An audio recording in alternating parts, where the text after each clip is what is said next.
Hi, this is Jonathan, and I'm here to show you guys on how to bleed Tektro disc brake systems. They can all be confusing, but we'll try to make it as simple as possible. First, take the wheel out and set it aside. What we try to do is put the front end of the bike up a little bit higher. And once you get the front end up, we position the brake lever at a level position from the bike, so when you take the port screw out, you can put in the, the bleed cup so the oil doesn't spill.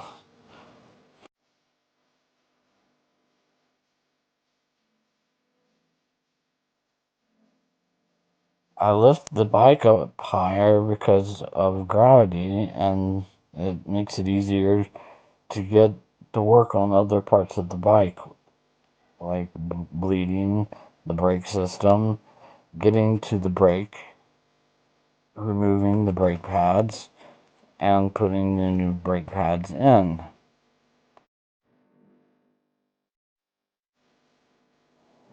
Once you got the brake lever positioned levelly, the first thing you need to do is get your 15 size mechanical wrench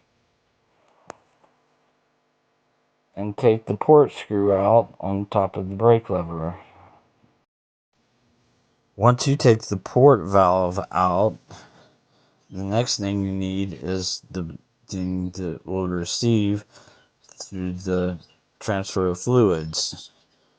I prefer to use a cup. Some people like to use a syringe. One of the main fluids used in hydraulics today is mineral oil, which will be used in this system. Next, you'll take the screw out and get rid of the old brake system and clean it up. Take the old brake pads out. These old brakes were really beat up and old, so it was definitely time for a new pair. Front brake systems usually use just one full syringe. First thing you do after taking the pads out, you want to put the bleed block in and secure it. Brake systems use a 7 size wrench to open them up to bleed. Usually take about a quarter to half a turn to open the valve.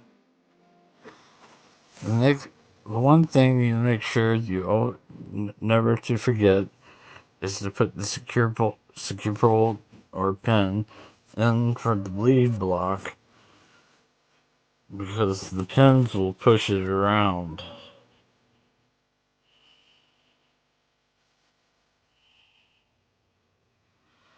Once you have that secured in, or the bolt screwed back in to hold the bleed blocks secure, it's time to hook up the syringe and start trying to get the air bubbles out and get things ready to bleed.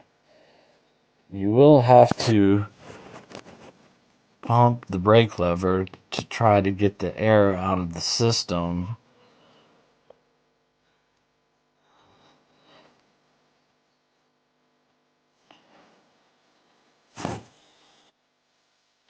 You can continue to pump the brake lever, and as you bleed the brakes, the bleed block being there in between the pistons, you will start to feel, as more fluid gets in there, everything is secure and ready to go.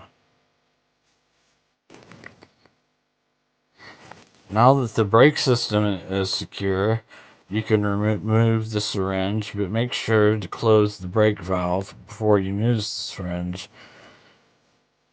Now it's time to get ready to put things back together by putting the port valve making sure the washer's there at the brake system. And now you can start moving the shifter and brake lever to whatever position you like.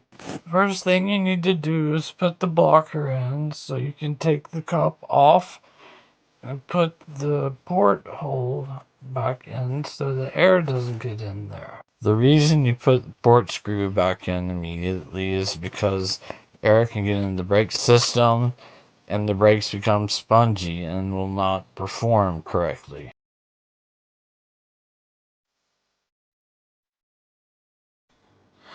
Right away, you want to start wiping things down, remove the bleed block, and get rid of all the mineral oil and start to put the new brake pads in. Just how you had the bleed block in. Put this mounting screw in to hold it secures the brake pads. Move the oil cup on over to the next brake lever and position it just like the other one was. Now we're going to lower the front end and mount the brake lever level just like we did, just the opposite of the way we did the front brakes. Remember to remount the front brakes and have everything in position so we don't lose any parts. It's 5mm Allen wrench. After remounting the caliper with the 5mm Allen wrench, we're going to put the front wheel back on and we'll use that to adjust the front brake system. I always feel it's very important to have some type of brake cleaner around to clean the rotors and keeping the brakes from squealing. After everything's remounted, cleaned, and I feel that it's adjusted, I go over it and check to see how the wheel spins to make sure it spins freely. And it's time to remount the brake lever to the position that you like best.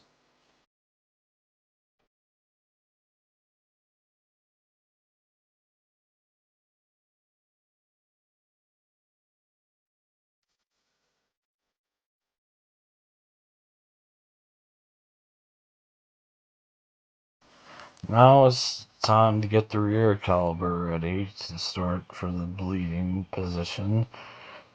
Cut cover, take the covers off, take the brake pads out.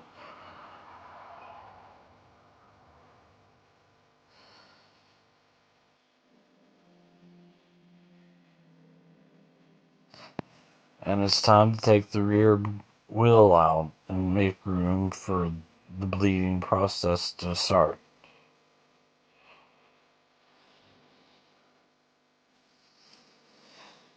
Let's get the old pads out and put the new bleed block in for the bleeding system. Secure it.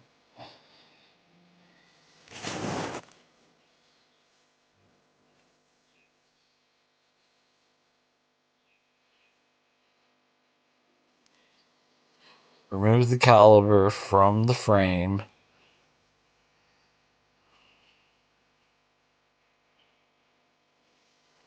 Using the same 5mm Allen wrench.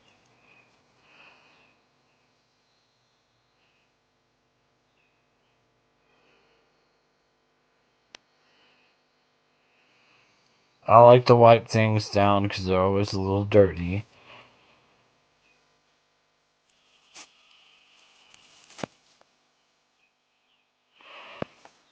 Once we got the syringe full of oil and cleaned out, and the cup up front for the air out of both of them.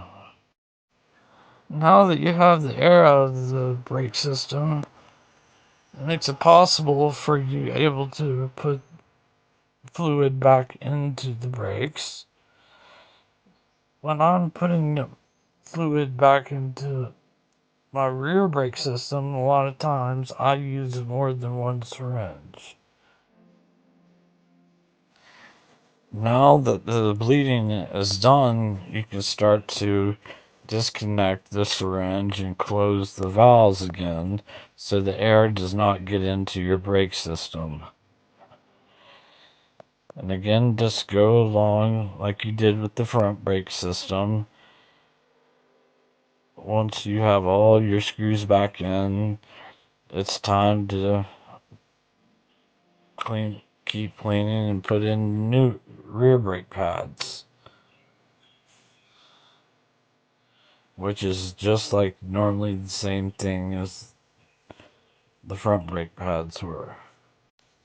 And again, like I did with the front brake system, I like to get out plenty of cleaner to clean things out, get rid of the mineral oil that I have about before I put in new rear brake pads.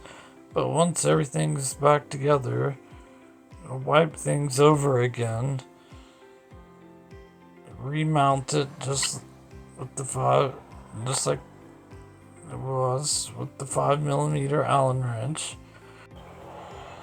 After everything's remounted, the next step is going to putting the rear wheel back in the frame so we can start on the process of adjusting the brakes, which involves keeping the caliper a little bit loose but just able to move around and show you where it needs to sit. But after that, the main part of bleeding the brakes and putting new brake pads and pads in is done. Again, this is Jonathan Guffey at Looking Glass Cycling. I hope you have a good ride. Take care.